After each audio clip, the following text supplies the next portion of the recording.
Hi,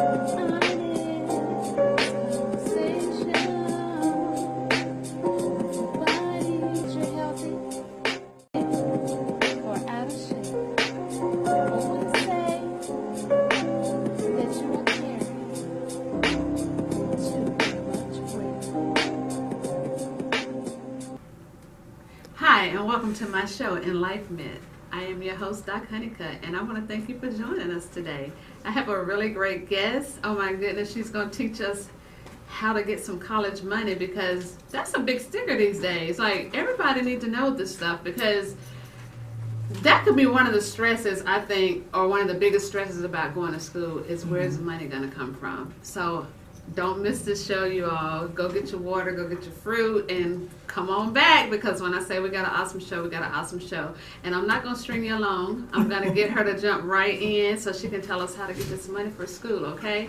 So with me, I have Miss Jamila Freelain. How you doing? Hey, I'm good. I'm good. Good to be here, Doc. Good to be, man, I'm telling you, we finally get to share a platform together. Right? We've been trying to do that for some Yes, months we now, have. right? Yes, we have. So, coordination. So tell us a little bit about who you are and what you do. Okay, sure. I'd be glad to. So my name is Jamila Freelain, and I am a college and career planning coach. And basically, to break that down in a nutshell, I help students and parents to prepare and plan for college.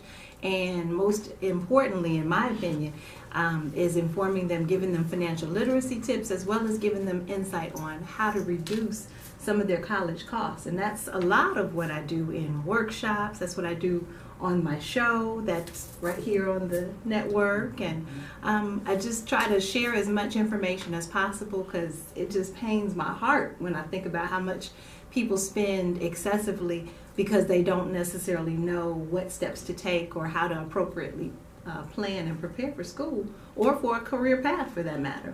So you're going to give us some of those great steps tonight, right? I will. So what even inspired you to, to talk about money, how to get money for school? Right. And I want to be clear, because even though a lot of the things that I talk about are, again, even the book is Free Money for College, but more so than that, it's about putting together a planning strategy all together, not just the money piece, because the money piece is almost secondary if you prep ahead of time in so many levels. So one of the steps I would recommend that I share with students and parents all the time, and they're always surprised when I say this, but start early. And what I mean by early is not your junior year. Honestly, by the time your junior year rolls around, it's almost then too late.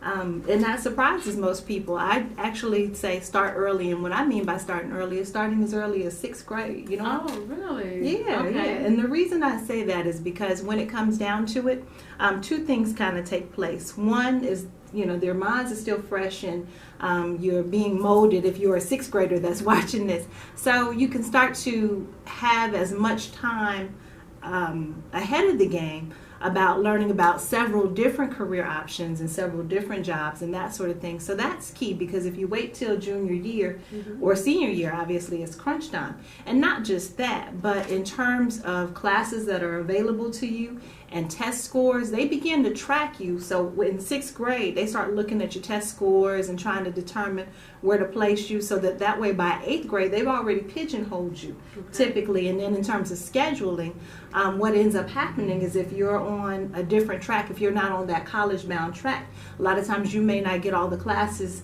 scheduled for yourself that you need in order to get into a college and meet the basic entrance requirements, and every region of the country is different, every school district is different, but oftentimes when those students who or maybe parents didn't necessarily know to plan early, a lot of times those students maybe then don't get their, maybe 3 or 4 units of maybe a foreign language, whatever might be required in their school district, or maybe the 3 years of a science, or 4 years or 3 years of an advanced math, that kind of thing, because they don't necessarily know.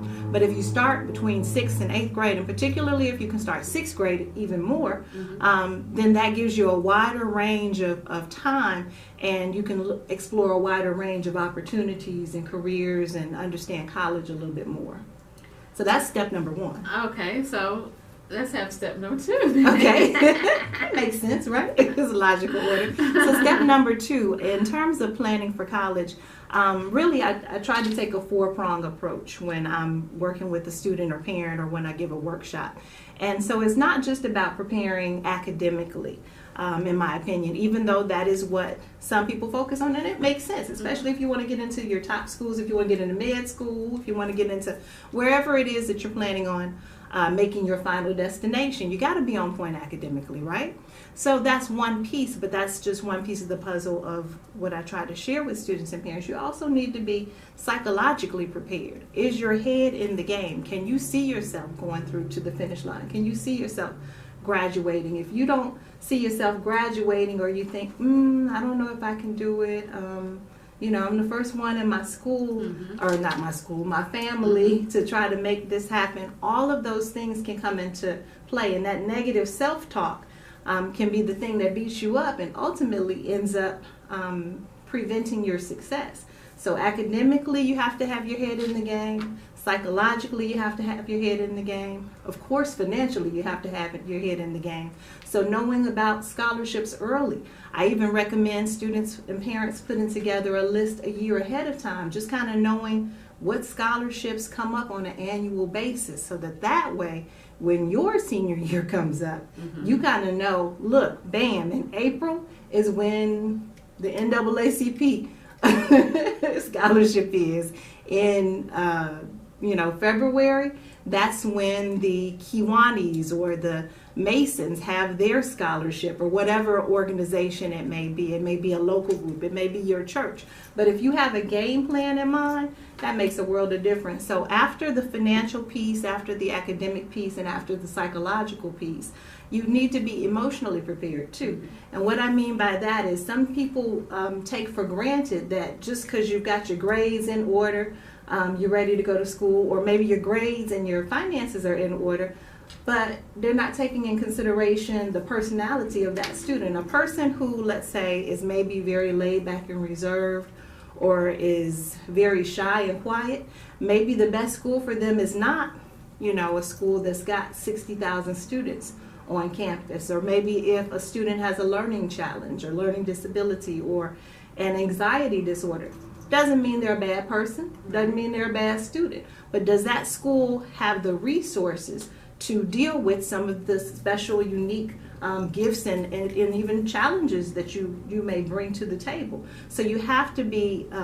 again, psychologically and even emotionally ready. If you're, let's say, going to have a breakup with a boyfriend or girlfriend on campus, is that enough to make you, just want to quit school by itself? If something, if there was something that happened on campus, maybe the football team lost that particular season. Well, depending on where your mind is, yes. Is that enough to just make you say enough with this? And I mean, we joke, but I mean, some things that we would maybe consider very trivial are the very things that have kept some students from being able to persist and continue on and finish out that degree that they, had been, so wishing and hoping and praying for the opportunity to complete, and now they're just not ready. So for that person, it may be better to approach it from going to a community college and maturing a little bit, and maybe even saving some money on the side so that way they're more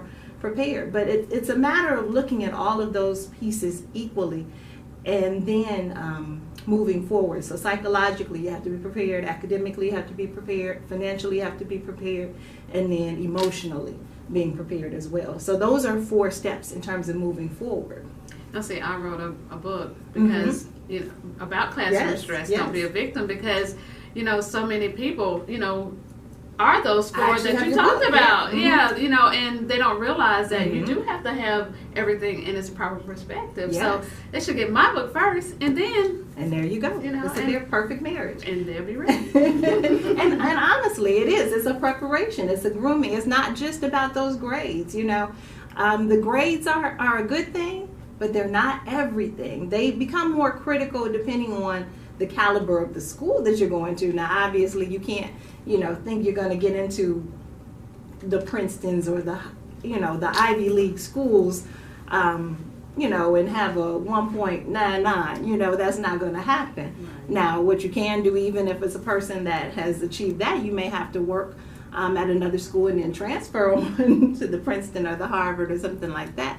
But you do have to be on point academically, but that's not the sole thing. And so many students and parents kind of look past that and think, okay, we got the grades, we're good to go, negating all those other things. So maybe by the time they're in that first or that second year, they've depleted all their federal financial aid, they've depleted what they maybe set aside for college, and now they're wondering, okay, how can I get some money? But maybe they didn't know about some of the resources that I speak about in the book, or maybe they didn't know about certain organizations they can join, or just different strategies and tips they may not have given any consideration to.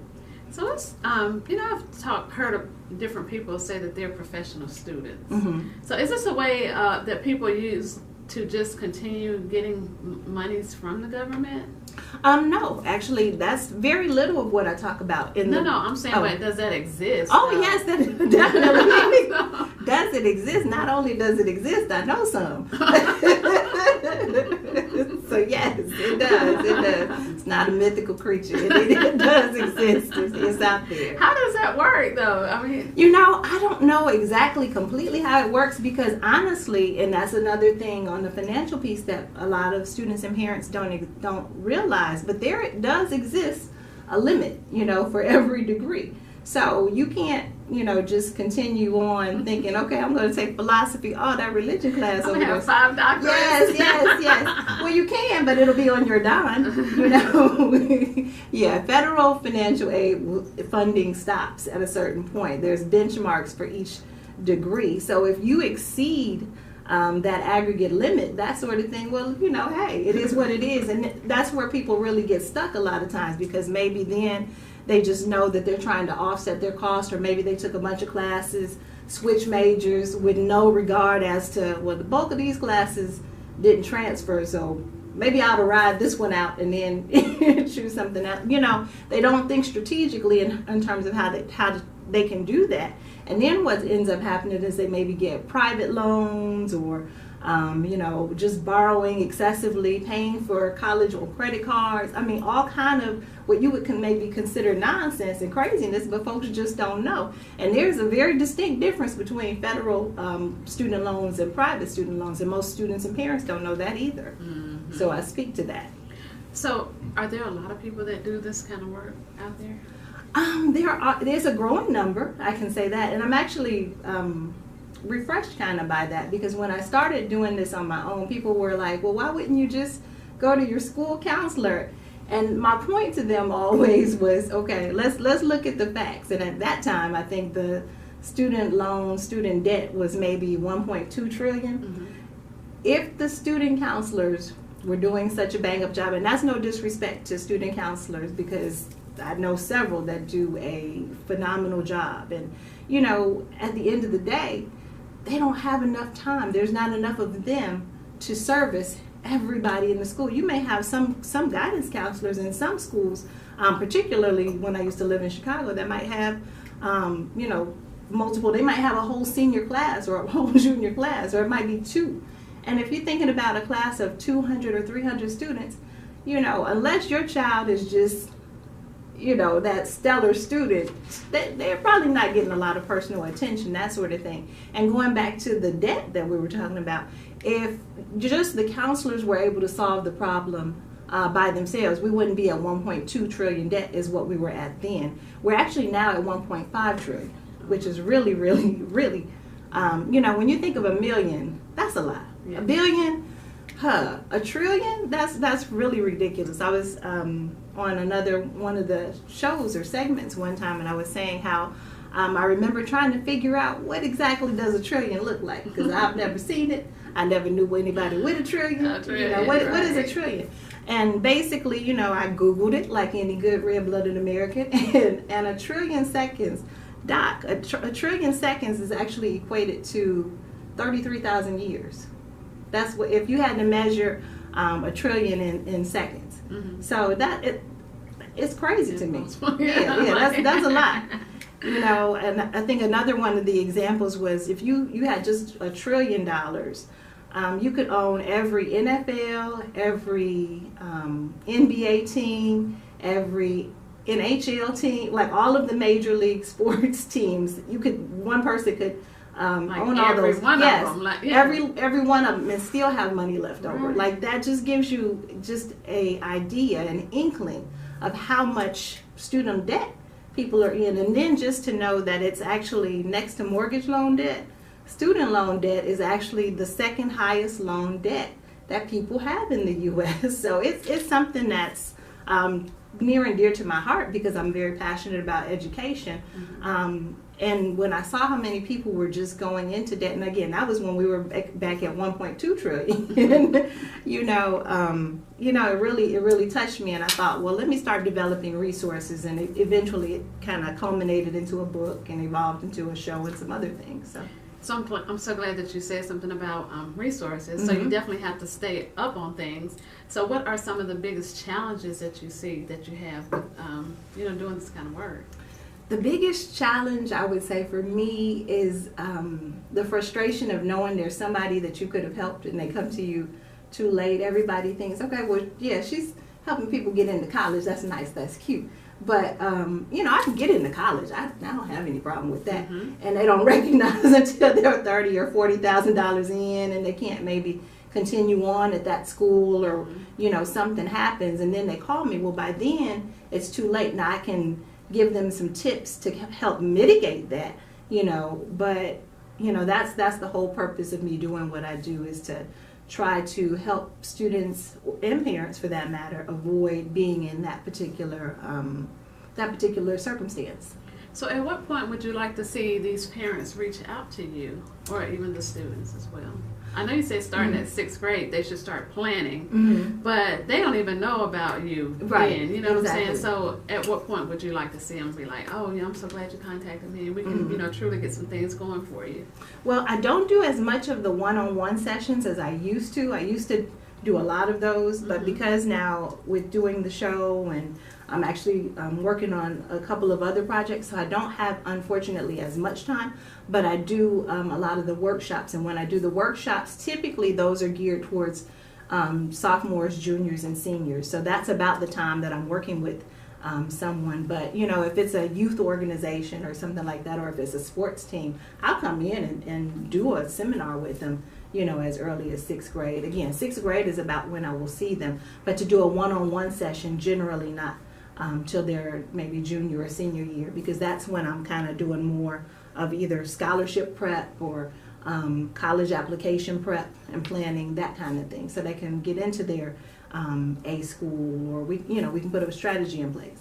So 6th graders, I mean, they are at the point in their life where they're not even thinking about anything, about going to college. Well, some of them maybe, but I definitely was not. I didn't even know what I wanted to do in 6th grade, But most 6th graders, well, I shouldn't say most, because that's not true necessarily. It's all depends on who's parenting. But for that reason, most students and parents are not. But if you're planting those seeds in them, they're thinking about it. Well, so I was going to ask, is this something that you, when you go speak to these 6th graders, is it something that the parents is involved in as well, or? Yes, generally that's one of the things I would say that kind of sets me apart too, is I try to really approach it from enlightening the students and the parents. I know that there's, typically the approach, if you get the students the information, then that's all that's needed. Or if the parents need the information and you get that to them, it's fine. But that's really not the most, in my opinion, the most secure way of doing things, because information gets lost. And I've even seen it happen before in doing, one-on-one sessions. If I'm meeting only with the student and then I don't get a chance to meet with the parent, or if the parent is, misses every session because maybe they have a lot going on or something. So sometimes if that student is not diligent in communicating what we've done, and maybe when the parents go through the notes and the report or the recap that I send them, sometimes it can be miscommunicated, or they'll think one thing and it, something else, or what have you. So I work with students and parents, yes. Even when they're in sixth grade, I definitely work with the parents, because honestly, especially with that financial literacy piece, that's as important for the parents as it is the students. Wow. So what advice do you have for the parents and students? What advice I have is, again, start early. The next piece of advice I would say is to choose your resources wisely and put together a strategy. And what I mean by that is really kind of thinking out in terms of, what it is that, that child may have a natural inclination towards. Like you said, maybe in sixth grade you weren't thinking about a job, but there were surely some gifts and some talents that you possessed that I was revealed thinking themselves. about a job. I was working at 12, but and not babysitting though, or was it? Yeah, I started. That was my first job, babysitting, but it was a full-time job. Okay. But as far as like going to school, I never said, "Oh, when I grow up, I want to be a doctor." Right. Like this, I didn't even see this coming. Like none of it. Wow. So. Well, okay. So perfect example then. Think of, let's say, a fifth or sixth grader that maybe meets you, maybe you're friends with that child's mom or something like that. And if that child can have a few minutes with you, this is one of the things that I recommend a student do, and it doesn't take a lot of input, but you allow that child to pick the brain of that person, almost do like an interview essentially, and get some insight on, well, okay, you're a doctor and you didn't think of doing that at sixth grade, so what was your path? How did you get to become a doctor? Just that one little question for that fifth or sixth grader gives them some insight about, oh, okay, so this is their background, or maybe she had a bad freshman year, her grades weren't good, and she still became a doctor. Like, they get so much just from that one question. So again, having a mentor or having someone that child can just kind of interview briefly, just in fifth and sixth grade specifically, because that's the age I say, or that's the grade I say to start with.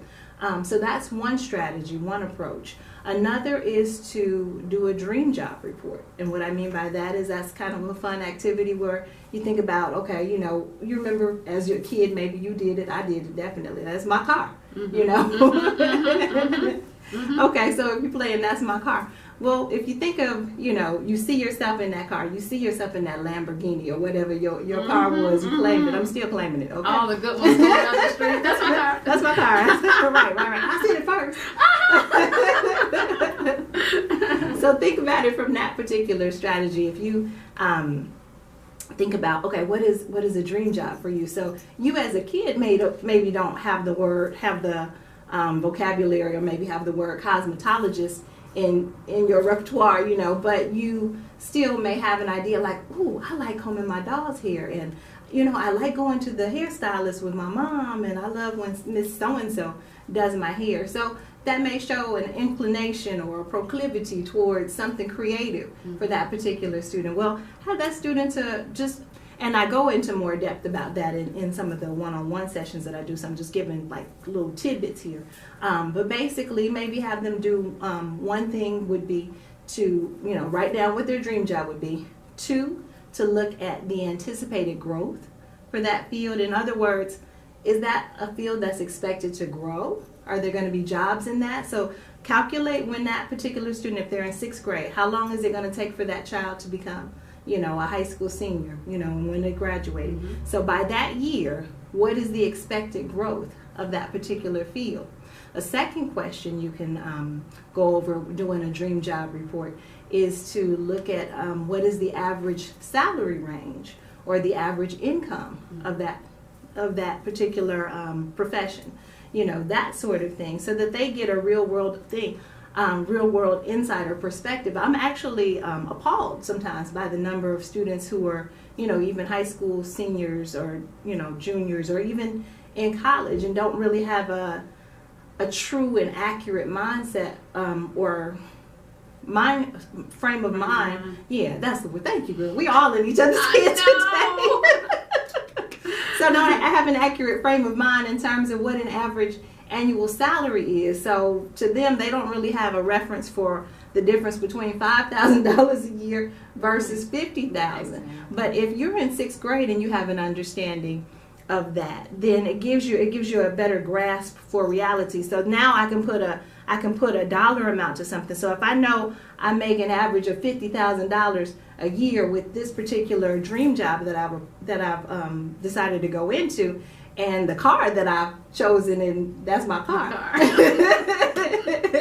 costs $75,000, I might need to do something different. I might need to get another degree. I might need to choose another field that has maybe more technology or something like that. Doesn't mean you have the wrong industry in mind, but you may need to tailor some things different. That way you can do what you love and still be able to afford that lifestyle or those things that you want. So again, looking at the anticipated job growth, looking at the average annual salary, and then looking at the background of those individuals who are most often in that. Every field kind of has a profile or a certain demographic maybe that fits into certain industries. So when you think of somebody that goes into theater, that's typically somebody who's always on, somebody who likes to perform a lot.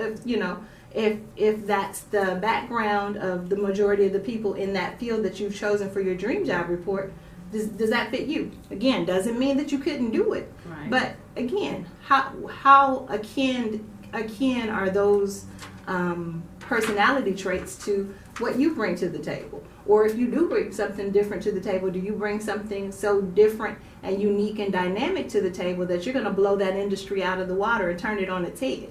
And that happens, right? We have people that are groundbreaking in different industries, and they do very well. But even at 6th grade, even though those 3 basic questions may seem above their level, it's really not. And it gives them, again, a greater insight and a greater appreciation as well for what is required for really choosing a career path. And if you do that each year, that's just one activity, one of many that I give people examples of, but that's just an example of something you could do. And that could be 6th grade, but that could actually be, even 9th, 10th grade, even as an activity. But again, it gets you in the frame of mind of understanding what is required. And on that note, that's our show. We're going to have to end it right there. So that's our show. Thank you. Thank you for joining me. Thank you for having me. You have to come back. Oh, yeah, absolutely. So we want to thank you all for joining us. I know that we enlightened somebody's life tonight and got you on board on, how to get that money and have your mind right and everything for college. So join us right here every Wednesday on the Wake Up Call Radio and TV Network. When I say growing, we're growing. Yes, and I know you've not seen the show. What else are we doing, Jamila? What else? Oh, you got to do with me. We're winning. Oh, there we go.